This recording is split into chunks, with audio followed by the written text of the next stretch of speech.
Halo, selamat pagi semuanya. Om Swastiastu, salam sejahtera untuk kita semua. Salam sehat ya. Semoga semua dalam keadaan sehat pada pagi hari ini untuk melanjutkan lagi perkuliahan kita dalam mata kuliah planktonologi. Jadi terima kasih semuanya adik-adik mahasiswa yang sudah bisa join pada pagi hari dan siang hari ini. Jadi kita ada dua kelas. Semoga bisa berjalan dengan baik walaupun masih dalam keadaan perkuliahan secara online. Jadi pada pagi hari ini kita akan melanjutkan perkuliahan planktonologi dengan materi yaitu tentang pengertian dan lingkup planktonologi. Kalau minggu lalu mungkin kita sudah bicara secara singkat tentang plankton dan planktonologi. Jadi kita coba diskusi sedikit tentang plankton. Jadi salah satu organisme perairan yang ukurannya ada yang terlihat kasat mata ataupun tidak kasat mata. Dan beberapa atau sebagian besar adalah ukuran yang sangat kecil sekali. Jadi organisme yang ukurannya sangat kecil sekali, tetapi walaupun ukuran tubuhnya itu sangat kecil, tetapi mempunyai manfaat dan peran yang sangat besar dan sangat luar biasa dalam ekosistem perairan kita, baik itu di perairan air tawar, air payau, maupun air laut. Ini sangat luar biasa ya di si plankton ini. Untuk itu, jadi sebagai orang atau yang bekerja ataupun menekuni dunia perikanan kelautan, jadi kita wajib tahu nih apa sih sebenarnya plankton tersebut dan fungsinya secara garis besar. Karena si plankton ini bermanfaat sekali bagi manusia, baik secara langsung maupun secara tidak langsung, dan sangat memiliki peran yang besar juga bagi kelangsungan bumi kita, terutama terhadap ekosistem yang ada di bumi kita. Jadi kita coba belajar pelan-pelan tentang plankton satu ini. Organisme kecil yang cukup unik saya bilang, yang sangat menarik sekali karena jenisnya sangat banyak sekali dan perannya sangat berbeda-beda pada setiap jenisnya. Oke, pada hari ini untuk tema pengertian dan lingkup planktonologi kita ada beberapa submateri yang akan kita bicarakan secara garis besar. Ada tiga ya. Yang pertama kita akan diskusi tentang atau sharing, saya akan sharing tentang jenis organisme berdasarkan gerakan di perairannya. Jadi sebelum kita bicara plankton, kita akan coba bicara secara cepat dan secara umum. Kalau kita lihat organisme berdasarkan tempat hidupnya di perairan itu bisa dibagi seperti apa sih? Nah, nanti kita akan belajar itu dan apa saja contohnya. Kemudian kita juga akan bicara tentang definisi plankton dan planktonologi. Jadi apa sih plankton? Kemudian apa sih disebut dengan planktonologi? Kemudian bicara juga secara umum atau secara garis besar peranan plankton dalam perairan. Jadi seperti apa sih plankton itu dalam perairan? Nanti ada beberapa video yang akan saya putar di sini untuk memberikan ilustrasi kepada teman-teman mahasiswa, adik-adik mahasiswa yang join pada kuliah pagi hari ini dan siang hari ini uh, tahu secara garis besar dulu. Nanti mungkin secara detailnya akan diberikan materinya oleh Bu Dati kalau nggak salah atau Bu Ayu Eka. Bagaimana sih plankton, peranannya plankton di dalam perairannya. Nah ini hanya secara intermezzo saja. Secara umum bagaimana sih peranan plankton dalam perairan. Oke, jadi ini tiga topik yang akan kita diskusikan juga pada hari ini. Dia akan saya sharing nanti kalau ada hal-hal yang kurang jelas ketika saya menyampaikan materi ataupun hal-hal yang lingkup seputaran materi ini. Karena adik-adik penasaran atau teman-teman penasaran, bisa bertanya, kita berdiskusi saja ya. Jadi kuliahnya nanti ada dua arah. Oke, jadi yang pertama, jadi kalau kita lihat di laut atau di perairan secara umum itu bagaimana sih pengklasifikasian organisme itu berdasarkan letak hidupnya dan gerakan daripada masing-masing organisme tersebut. Jadi kalau kita lihat di perairan itu secara umum, jadi kita belum bicara secara umum dulu. Nanti kalau secara detailnya beda lagi pembagian kolom perairannya atau pembagian perairannya berdasarkan kedalamannya. Nah, secara umum perairan itu ada dua berdasarkan ininya, yaitu pelagik. Pelagik itu perairan permukaan hingga ke kolom kolom perairan pertengahan. Jadi daerah perairan di mana antara permukaan sampai di kolom perairan. Kemudian yang kedua ada bentik. Nah, bentik itulah dasar perairan atau sedikit di atas substrat perairan. Nah, jenis perairan ini mempengaruhi tipologi organisme yang hidup di dalamnya. Jadi ada perairan, ada organisme hidup yang di pelagik, ada organisme yang hidup di bentik area. Nah, kalau pada ikan nanti ada namanya demersal juga, kemudian ada juga ikan karang dan ada ikan pelagis. Nah, jenis-jenis ikannya juga akan berbeda, bentuk ikannya juga akan berbeda, morfologi ikannya juga akan berbeda. Nah, kalau ini kita secara umum dulu bicara tentang organisme-organisme laut atau perairan yang hidup pada dua jenis perairan ini, pelagik dan bentik area. Jadi kalau pelagik area itu biasanya diisi oleh organisme-organisme ya plankton ada hidup di sini juga. Plankton tuh hidup di surface, di permukaan hingga di kolom perairan yang biasanya masih tembus cahaya. Beberapa ada yang tidak tembus cahaya juga ada. Cuma sebagian besar atau ya sebagian besar populasinya plankton itu hidup pada perairan yang tembus cahaya atau masih terkena sinar matahari. Jadi cahaya di sini maksudnya sinar matahari. Nah, nanti bagaimana kita bisa tahu perairan tersebut tembus sinar matahari? Nanti ada metodenya yang disebut dengan menggunakan Secchidis. Nah, jadi dengan Secchidis kita tahu kedalaman perairan yang masih bisa atau seberapa dalam sih perairan tersebut mampu ditembus sinar matahari. Jadi kita bisa tahu kecerahannya dari Secchidis tersebut. Nah, dari nilai Secchidis itu kita tahu, oh di daerah sini sinar matahari masih mampu menembus misalnya 5 meter, 10 meter, 20 meter, dan lain-lain. Nah, jenis perairannya itu akan mempengaruhi kemampuan sinar matahari menembus cahaya, jadi kedalamannya. Seberapa dalam cahaya mataharinya itu tergantung dari jenis perairannya, kondisi perairannya, dan banyak banyak hal lain. Nah, plankton ini secara garis besar atau sebagian besar populasinya hidup pada daerah permukaan dan kolom perairan yang dimana dia masih tembus cahaya matahari. Kemudian ada nekton. Nah, nekton itu apa sih? Habisnya saya jelasin. Jadi nekton ini contohnya, oh ini kira-kira ini ikan ya? Apa bukan ya? Nanti tolong kasih saya jawaban. Ini ikan apa bukan? Kalau ini ikan apa bukan? Yang mana di antara dua ini yang termasuk dalam golongan ikan? Oke, nekton itulah organisme yang hidup pada kolom perairan. Kolom perairan di sini bisa daerah yang tembus sinar matahari ataupun bisa tidak tembus sinar matahari. Ataupun dia bisa hidup pada sedikit di atas substrat perairan atau dasar perairan.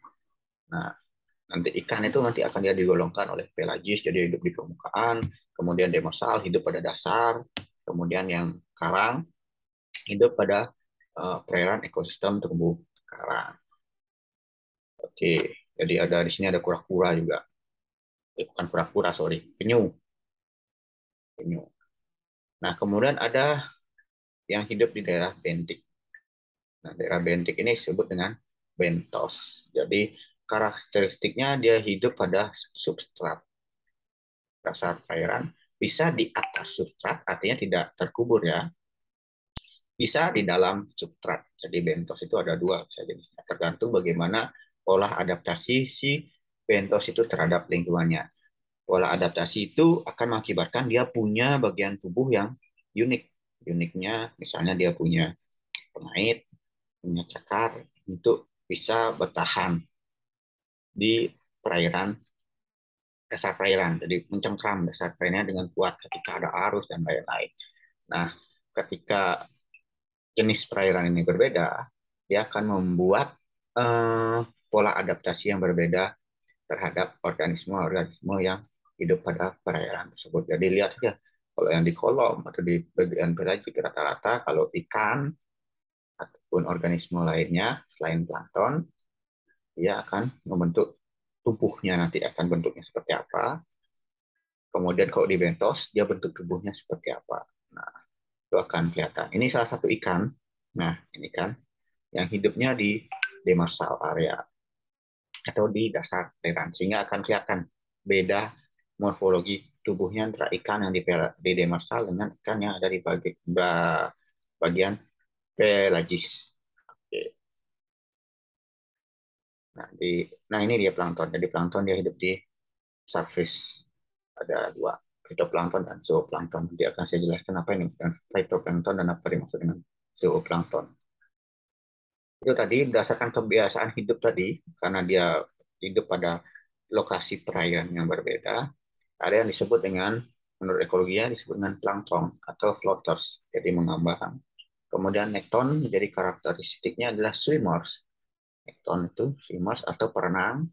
Kemudian bentos, bottom dwellers atau penghuni dasar. Jadi tiga. Nah, kalau kita lihat di sini, ini plankton dia sifatnya floater, mengambang saja, mengapung. Nekton dia sifatnya mampu berpindah-pindah sesuai keinginan si ikan tersebut. Kemudian bentos dia, nah ini kayak ini bentos nih, ini bintang laut. Kemudian ini ada cacing. Nah, ini ada echinodermata lainnya, ada bulu babi, kemudian ada kerang, dan lain-lain. Nah, itu yang dimaksud dengan bentos ya. Nah, itu akan dia beda-beda. Coba kalian lihat nih, si siapa namanya nih, bintang laut. Nah, kalau kalian amati bagaimana morfologi tubuhnya ketika dibalik di bagian bawah tubuhnya, kelihatan seperti apa nanti dia. Pasti ada seperti tentakel, bukan tentakel, ada capit-capit untuk dia mencekram dasar perairan sehingga nggak hanyut ya. Oke, ini jadi tiga tadi, plankton, nekton, dan bentos. Floaters, swimmers, and bottom dwellers. Oke, jadi kita coba, karena kita ingin bicara tentang plankton, jadi kita coba mulai dengan plankton. Jadi kenapa sih plankton namanya ya? Bukan disebut sebagai uh, dengan istilah yang lain. Nah, ini plankton itu berasal dari bahasa Yunani, Greek, yang dia kata dasarnya adalah planktos kalau dalam bahasa Yunanis. Jadi planktos itu adalah artinya pengembara. Pengembara itu bisa kemana-mana saja. Nah, kenapa sih plankton itu disebut sebagai pengembara? Yang pertama, kalau kita lihat sifat dari plankton, sebagian besar dari plankton, baik itu phyto ataupun zoo, adalah sifatnya adalah passive drifter, jadi atau passive swimmer, bukan active swimmer. Beda dengan nekton tadi atau ikan ya. Nekton adalah atau ikan adalah active swimmer. Jadi dia adaptasi tubuhnya dia memiliki alat gerak yang mampu membuat dia bisa bergerak kemanapun, tidak ikut arus, tapi bisa melawan arus dan bisa melakukan migrasi, pindah, mengejar makanan, dan lain-lain. Nah, pada plankton dia sedikit berbeda. Plankton adalah passive swimmers. Jadi artinya dia perenang pasif. Kenapa perenang pasif?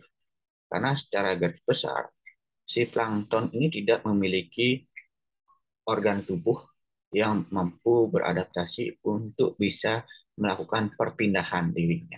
Jadi dia nggak bisa berpindah sesuka hatinya, beda dengan nekton tadi. Dia nggak bisa. Jadi sekarang saya ada di hulu, atau sekarang saya ada di hilir, pindah hulu, atau sekarang saya ada di sini tempat A, pindah ke tempat B, sesuai dengan keinginan dia, dia nggak bisa. Jadi dia tidak bisa berpindah seenaknya. Bagaimana dia bisa berpindah? Atau bagaimana si plankton yang uh, jenis spesies atau jenis organisme plankton yang sama dan identik, tapi bisa ditemukan pada perairan yang berbeda. Itu mungkin walaupun dia pasif drifter atau perenang pasif, cuma dia bisa ditemukan di perairan yang berbeda. Kenapa seperti itu? Yang pertama, si plankton itu tidak bisa berpindah mengikuti keinginannya, tapi dia bisa berpindah atas dasar lingkungannya. Atas dasar lingkungannya seperti apa maksudnya? Jadi atas dasar lingkungannya, kalau kita tahu, namanya perairan itu ada yang perairan tergenang, ada perairan yang mengalir. Oke, contoh perairan tergenang apa? Misalnya danau, waduk, nah itu tergenang. Perairan mengalir, contohnya sungai, laut. Nah, kalau yang tergenang lain misalnya teluk. Cuma pada perairan tergenang juga enggak, artinya bukan berarti tidak ada arus sama sekali, Ya ada arus, cuma dia tidak akan berpindah ke tempat yang begitu jauh atau berpindah misalnya satu tempat ke tempat yang lainnya. Jadi hanya berpindah pada area tergenangnya itu tersebut. Nah, si plankton yang sifatnya passive drifter atau passive swimmer ini, dia tidak bisa melawan ketika ada arus yang datang, arus, gelombang, dan lain-lain. Sehingga ketika ada arus yang datang, dia akan terbawa arus. Nah, itu yang menyebabkan dia seolah-olah seperti pengembara ada di mana-mana. Nah, kalau pengembara kan itu, pengembara kadang-kadang mengikuti arus saja kemana lah dia berjalan. Bukan keinginan dia juga kan jalan aja terus kadang-kadang. Nah, si plankton juga kayak ini, jadi mengikuti arus sehingga kadang-kadang kita menemukan jenis plankton yang sama tapi pada dua perairan yang berbeda. Jadi ketika ada arus, si plankton ini tidak bisa melawan arus, jadi dia hanya mengikuti swimmer saja.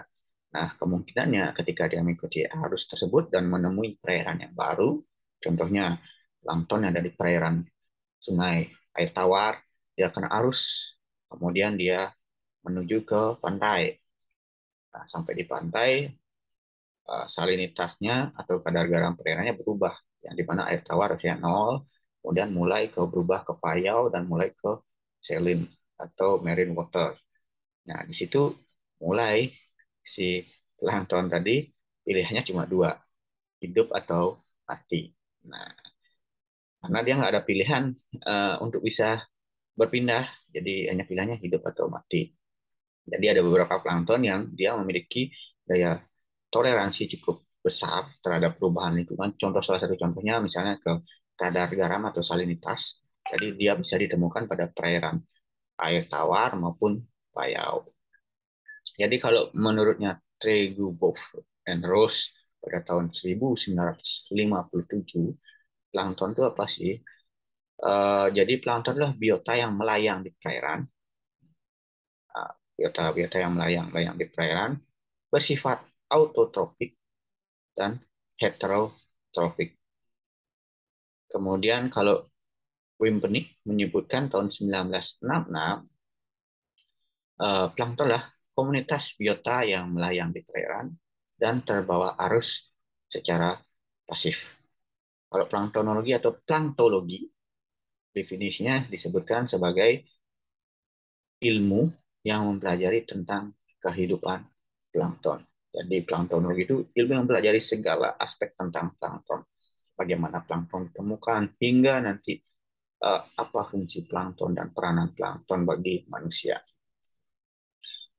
Oke, kita coba bicara tadi. Kalau tadi kan secara ini udah dijelasin uh, uh, apa sih kata dasar plankton tersebut, terus kenapa sih dia disebut planktos, karena dia berasal dari bahasa Yunani yang pengembara.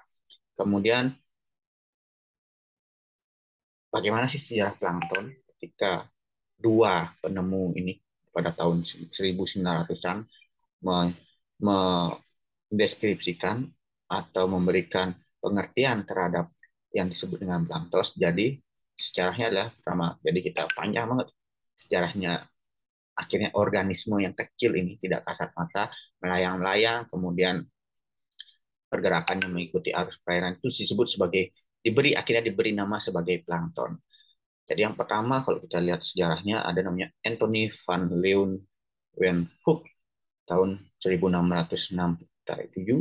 Jadi beliau adalah penemu mikroskop. Jadi beliau sangat berjasa sekali. Beliau menemukan mikroskop yang akhirnya dengan mikroskop tersebut kita atau ya kita pada saat ini atau dimulai pada saat zaman tersebut mulai mampu mengamati organisme-organisme tidak kasat mata atau organisme-organisme yang kecil karena bantuan mikroskop kita bisa tahu. Dulu belum tahu tuh bagaimana mengamati bakteri, bagaimana mengamati kapang, jamur yang ukurannya sangat kecil. Kemudian pada tahun 1786, Otto F. Muller, jadi Otto F. Muller itu menyusun klasifikasi mikroorganisme laut karena sudah Anthony ini menemukan mikroskop. Nah, si Otto ini mulai bisa melanjutkan pekerjaan dari Anthony. Jadi dia mulai mulai mengobservasi mikroorganisme-organisme tersebut, kemudian mulai melakukan coba klasifikasi berdasarkan morfologinya dulu. Ah, ini apa sih bedanya? Misalnya, kok ada mikroorganisme yang kotak nih, ada yang bulat. ada yang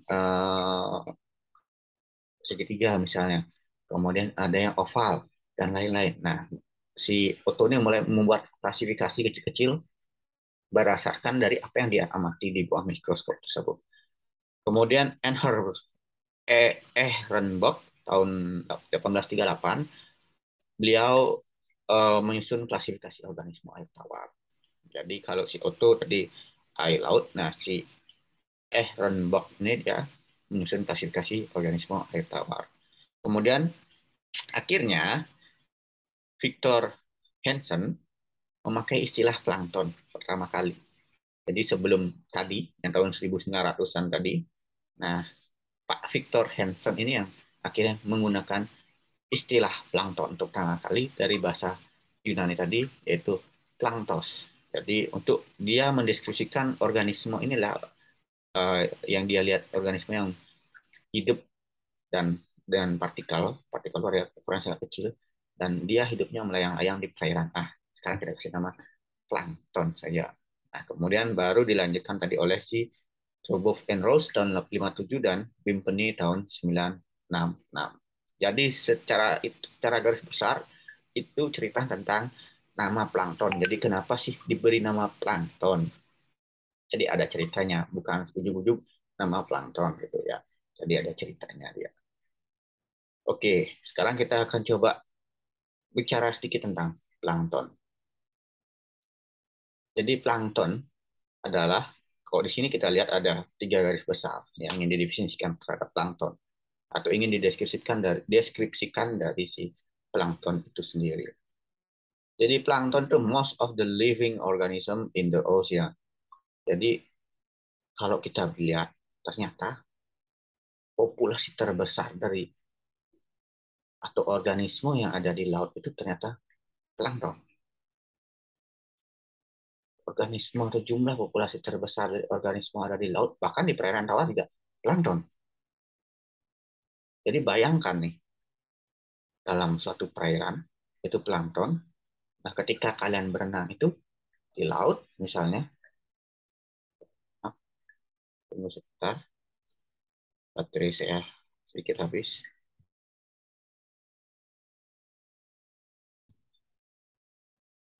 Jadi, coba kalian bayangkan, ketika kalian berenang di laut atau di sungai misalnya, bukan di ini ya, bukan di kolam renang ya. Kalau di kolam renang itu mungkin tidak ada planktonnya. Apalagi kolam renang komersil, misalnya ada di hotel, yang lain-lain itu pasti sedikit sekali ada plankton, atau bahkan tidak ada sama sekali. Karena kolam renang itu tidak menginginkan adanya plankton. Kenapa tidak menginginkan adanya plankton? Ya, ketika ada plankton di kolam renang, itu akan membuat warna si air jadi berubah. Sama kayak kita kalau pelihara koi atau ikan hias lainnya, kita tidak menginginkan plankton dalam jumlah berlebih dalam media air yang kita gunakan untuk memelihara ikan hias tersebut. Kenapa? Karena akan mempengaruhi warna si air untuk media tempat kita melihara ikan hias. Akibatnya kecantikan si ikan menjadi berkurang. Beda halnya kalau pada ikan budidaya. Ya. Oke, kembali lagi. Jadi ketika kita berenang di laut ataupun di sungai, yang perairan yang bebas, alami, nah itu sebagian besar isinya adalah plankton. Jadi ketika kalian nggak sengaja minum air laut misalnya, atau air sungai misalnya, kalian nggak sengaja sudah memakan plankton, baik itu fito ataupun zooplankton. Ya, jadi kalau kita bilang plankton constitute about 95% of the ocean's biomass. Jadi 95% dari biomasa lautan itu adalah plankton. Bayangkan, luar biasa sekali. Dan nanti kita bicara ketika plankton itu dalam rantai makanan fungsinya seperti apa, dan kita hubungkan dengan populasi 95% dari lautan adalah plankton, bagaimana hebatnya plankton ini mempengaruhi komunitas organisme-organisme lainnya yang ada di lautan. Kalau dia terganggu, sudah si plankton terganggu, organisme-organisme lainnya yang atau komunitas dari organisme-organisme lainnya, baik itu ikan, bentik, ataupun lain-lain, itu akan terganggu juga semua. Kemudian ini definisi lainnya, plankton are organisms that live passively or swim so weakly that they cannot move against a current. Jadi plankton adalah organisme yang dia drift passively atau bergerak pasif or swim not quickly. Jadi dia berenangnya sangat lemah. Ada beberapa plankton yang mampu berenang. Nah, contohnya pada jenis-jenis zooplankton, dia mempunyai alat gerak. Nah, contoh inilah si plankton yang ada di plankton yang ada di SpongeBob. Kan kalian hafal pasti. Ini adalah contoh dari zooplankton copepod sebenarnya. Nah, si plankton ini benar dia ketika diceritakan di SpongeBob dia mampu bergerak ke kanan ke kiri benar. Cuma pada saat di film itu kita tidak melihat arus di lingkungan tempat tinggalnya SpongeBob sehingga dia nggak terbawa arus jadi mampu bisa bertahan dan tidak terbawa kemana. Tapi kalau pas lihat ada episode di mana ada misalnya angin dan lain-lain, si Patrick tuh mampu melekat kan dia di dasar, si SpongeBob juga mampu dia melekat, kemudian Tuan Crab juga mampu melekat, kemudian siapa yang yang buntal itu pelatih ibu-ibu itu dia mampu berenang mengembang itu langsung dia. Nah si plankton hanyut tuh, ya benar cerita itu ya karena dia punya alat gerak ini dia mampu bergerak jalan-jalan tapi yang sedikit berbeda adalah dia diilustrasikan mampu berjalan-jalan cuma secara aslinya dia nggak berjalan kayak ini, nggak punya tangan dua, kaki dua, nggak. Cuma dia punya alat gerak lainnya, kaki renang dan tangan yang jumlahnya nggak ya dua-dua, beda-beda jumlahnya tergantung dari uh, jenis kopepod tersebut dan punya antena juga dua. Nah, jenis-jenis kopepod ada pada zooplankton ini dia memang mampu berenang, tapi secara lemah sekali. Jadi berenang misalnya vertikal, horizontal ketika dia tidak ada arus ya, berenang dia mampu naik turun, naik turun, naik turun perlahan. Tapi kalau berenang melawan arus nggak bisa, jadi tetap hanyut ya. Oke, jadi seperti itu. Nah, kemudian nekton yang tadi itu. Jadi kita coba bicara sedikit lagi, balik lagi ke nekton. Jadi swim, not a plankton. Jadi kalau kita bilang nekton, dia bukan plankton. Yang mana pertanyaan saya di sini? Yang mana di sini bukan tergolong dalam Pisces? Oke, tolong jawab nanti ya. Dari ini udah ada kodenya A, B, C, D, E, F, G. Yang mana tidak tergolong dalam Pisces? Oke. Swim not plankton, invertebrate, dan vertebrate. Jadi bisa tergolongkan dalam invertebrate, bisa tergolong dalam vertebrate. Kemudian juga tergolong nekton juga salah satunya adalah marine mammal, seperti mamalia laut. Kemudian penyu, ular, dan moluska. Jadi yang membedakan nekton, kenapa sih nekton itu tidak tergolong plankton? Cuma, nah ini menarik nih.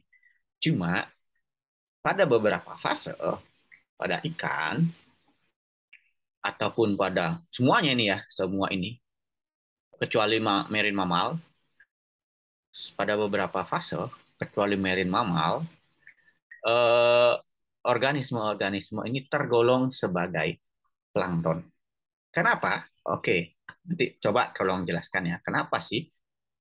Kalau ada yang tahu, kenapa sih organisme-organisme ini pada beberapa fase, kecuali marine mammal tidak ada fase menjadi plankton. Tapi organisme-organisme lain yang invertebrate atau vertebrate yang tergolong dalam nekton, dia tergolong pada beberapa fase tergolong sebagai plankton juga. Tapi pada fase lainnya dia tidak tergolong dalam plankton. Nah, ketika udah bentuk badannya kayak ini, dia tergolong dalam nekton. Dia mampu berenang, tidak berenang pasif atau weakly swimmers atau passive drifter, tapi sebagai active swim. Jadi dia perenang yang baik, mampu berpindah tempat sesuai dengan keinginannya dia dan tidak terikut arus, mungkin sebagian terikut arus ya, tapi mampu dia melawan arus untuk tidak hanyut sana. Nah, ini bentos, jadi bentos kayak gini. Nah, bentos ini juga bukan plankton ya, walaupun ada beberapa yang ukurannya kecil, tapi dia tidak tergolong plankton. Cuma, lagi sekali, cuma pada beberapa fase hidupnya, dia juga tergolong plankton. Nah, hampir semua bentos. Beda dengan nekton tadi, kalau nekton kecuali marine mammal, dia tidak tidak pernah menjadi plankton, tetapi pada bentos, pada beberapa fase hidupnya, dia menjadi plankton. Kenapa?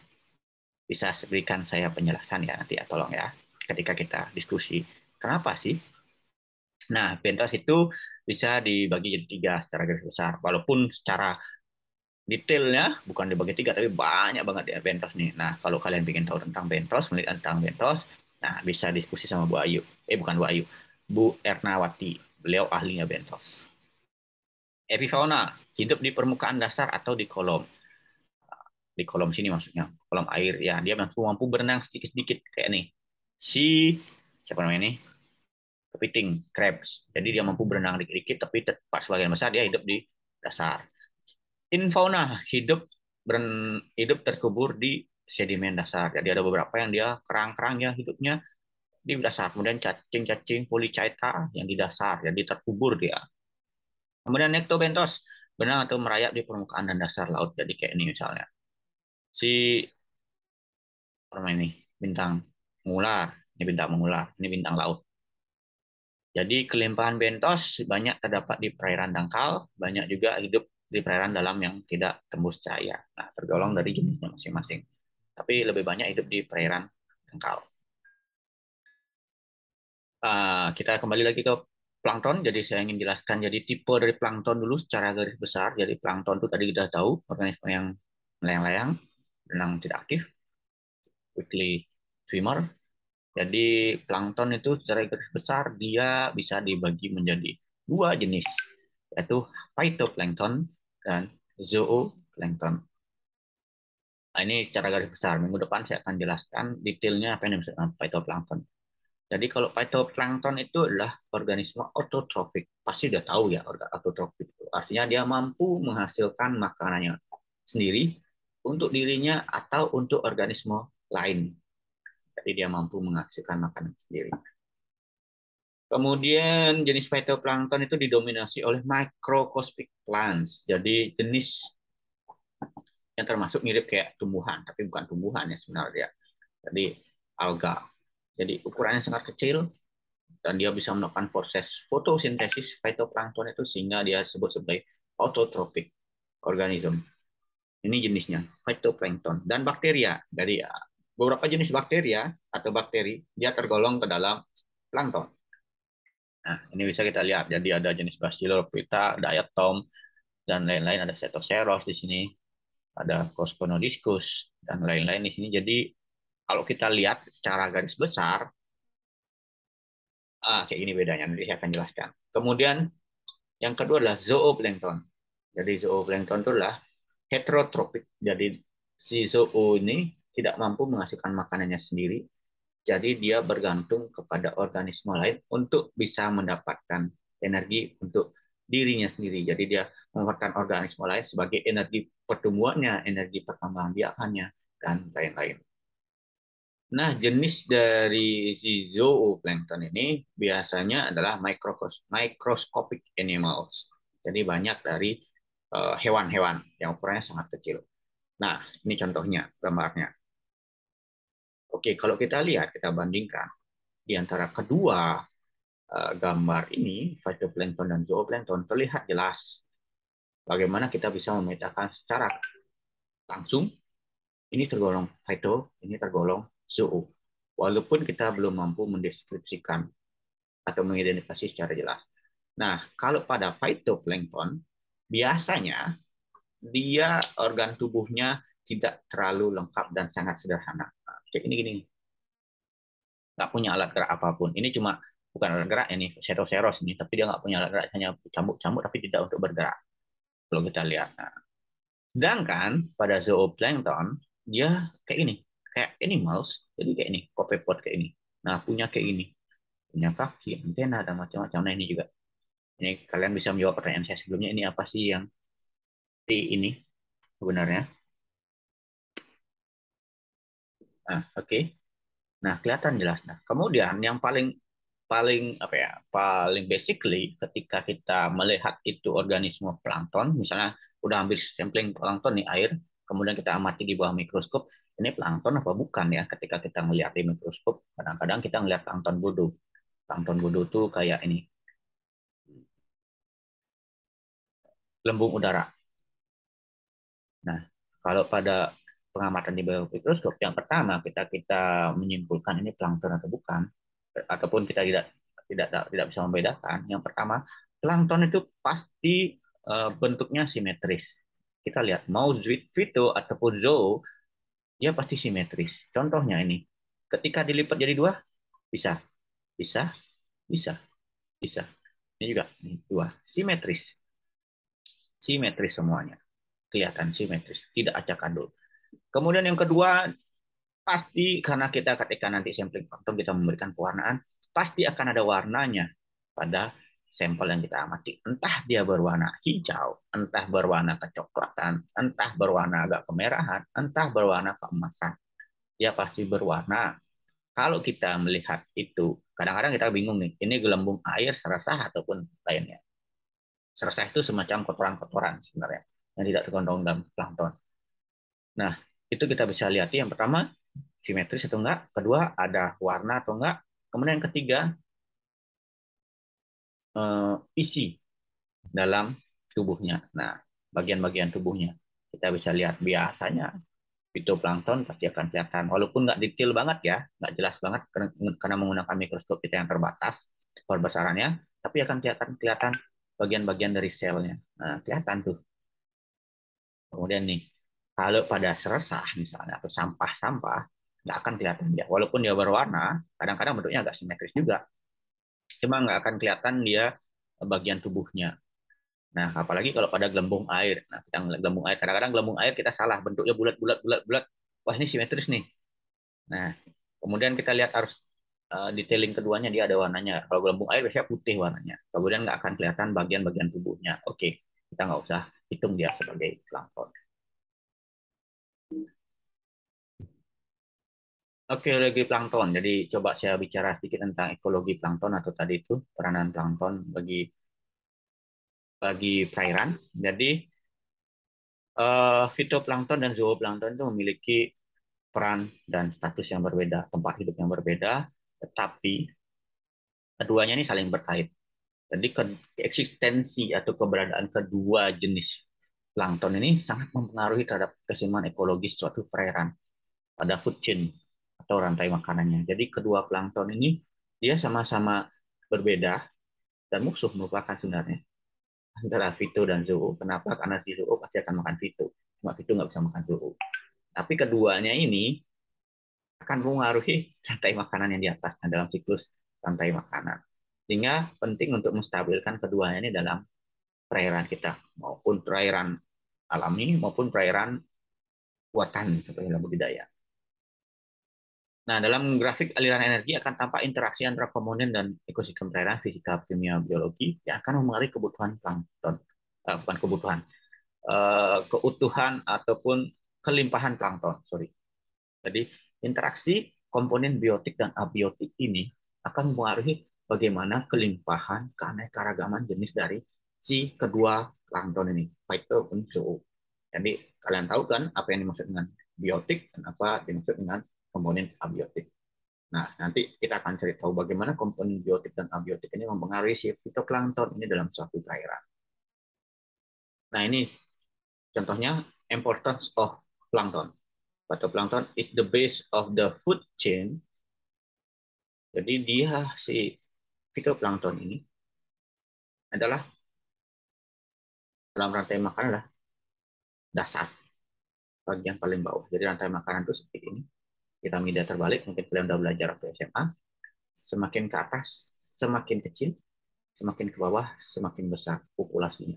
Nah, si fitoplankton ini pada lantai pada paling bawah, sehingga populasinya paling besar. Nah, fitoplankton ini punya fungsi langsung rantai makanan. Jadi dia dimakan oleh zooplankton, zooplankton akan dimakan oleh organisme lain. Tapi selain itu, fitoplankton itu secara langsung, secara tidak langsung, fitoplankton itu punya fungsi lainnya, yaitu penghasil oksigen dalam proses fotosintesis. Nanti akan dijelaskan dalam fitoplankton bagaimana fotosintesis itu berjalan, kemudian bagaimana oksigen itu atau oksigen adalah hasil sampingan dari proses fotosintesis yang bisa dimanfaatkan oleh organisme. Baik. Jadi population plankton decline causes zooplankton and affects predator to decline. Nah, seperti itu ya. Oke, saya ada satu video, ada dua video ya di sini. Mungkin bisa disimak video ini untuk menggambarkan tentang plankton, baik plankton di perairan maupun 10 facts atau 10 facts about plankton. Oke, ini video yang pertama, silakan disimak.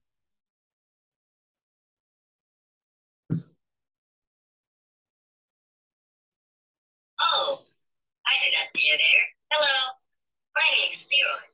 Today I'm going to show you an example of a food chain. But first, we need to go for a little swim. Meet me in the water.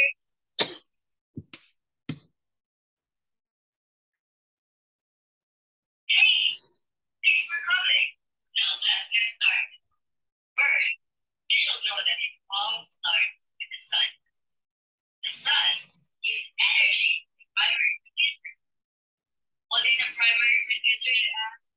A primary producer is any plant or any very slight organism that can provide energy or chemical energy into organic matter. That process is called photosynthesis. In other words, producers are organisms that can produce their own food. In this food chain, the primary producer is phytoplankton. But what is an organism that can produce its own food? The answer is a consumer. Consumers are organisms that have to eat what other organisms to obtain nutrients. See, the phytoplankton is getting eaten by zooplankton. That means zooplankton is a consumer. But because they're the organism that eat the primary producer, they're technically the primary consumer. Next of the food chain is the mackerel eats the zooplankton, making it secondary.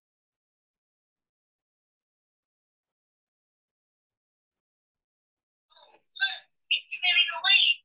Let's follow it to see what happens next.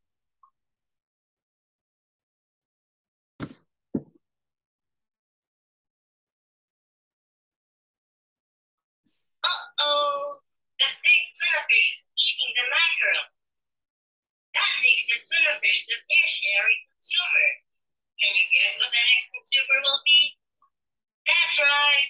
The quaternary consumer is a seal. Oh no! Look, it's a shark and it just ate the seal. Can you think of any animals that eat the shark? Can't think of any? That's because the shark is the apex predator, which means it is the top level consumer. Yup, we've reached the end of our video. So let's review. First, the phytoplankton gets its energy from the sun, making it a producer. And the phytoplankton gets eaten by zooplankton, a primary consumer. And the zooplankton gets eaten by mackerel, a secondary consumer. And the mackerel gets eaten by a tuna fish, a tertiary consumer. Next, the tuna fish is consumed by a seal, and then finally, we've reached our apex predator, the shark.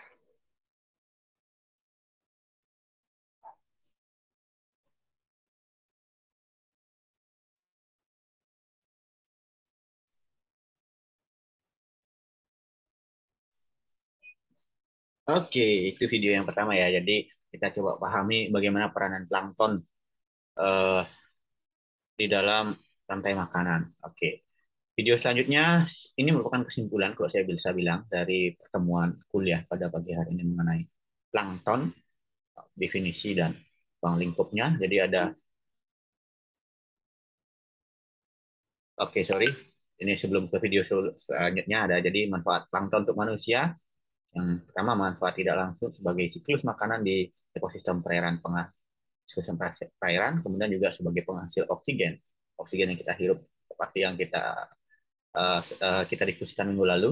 Jadi ternyata penghasil oksigen di dunia ini yang terbesar bukan berasal dari pohon atau hutan, tapi dari populasi fitoplankton yang ada di perairan kita, di semua perairan air, laut, tawar, dan payau. Kemudian manfaat langsung dari fitoplankton ataupun zooplankton bisa dimakan langsung sebagai makanan. Nanti akan lebih banyak detail oleh Bu Ayu kayak. Nah ini yang tadi saya bilang. Jadi ini saya bilang bisa sebagai kesimpulan dan juga menunjang materi pada pagi hari ini. Jadi 10 interesting facts of plankton. Jadi kalau kita bisa dari video ini, kalau satu statement yang bisa disampaikan dari video ini adalah, remember, no plankton, no life in the ocean. Jadi itulah kata kuncinya. Tak ada plankton, tak ada kehidupan di lautan. Kenapa? Oke, kita lihat saja video ini.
Oke, mungkin itu untuk video tadi ya. Jadi udah bisa mendeskripsikan plankton dan kenapa kita harus belajar plankton. Untuk lebih detail tadi dari 10 facts interesting about plankton nanti akan disajikan atau diberikan oleh masing-masing dosen mampu, Bayu Eka dan Bu Lati dan saya sendiri, seperti pada kontrak kuliah materi yang akan disampaikan pada kontrak kuliah minggu lalu. Itu akan merangkum semua hal yang tadi. Untuk selanjutnya, minggu depan kita akan sharing tentang pembagian plankton dan jenis plankton. Khususnya kita akan mulai tentang phytoplankton untuk minggu depan. Ya. Oke, mungkin itu yang bisa saya sampaikan pada pertemuan pagi hari ini dan siang. Pagi, siang, sore ya, Pak. Atau siang dan sore, saya lupa. Semoga bisa bermanfaat apa yang saya sampaikan pada pagi, siang, sore hari ini dan bisa memberikan pengetahuan baru bagi teman-teman. Terima kasih atas kehadirannya. Selamat siang. Sampai jumpa lagi. Om Santi Santi Santi Om. Salam sejahtera untuk kita semua. Salam sehat.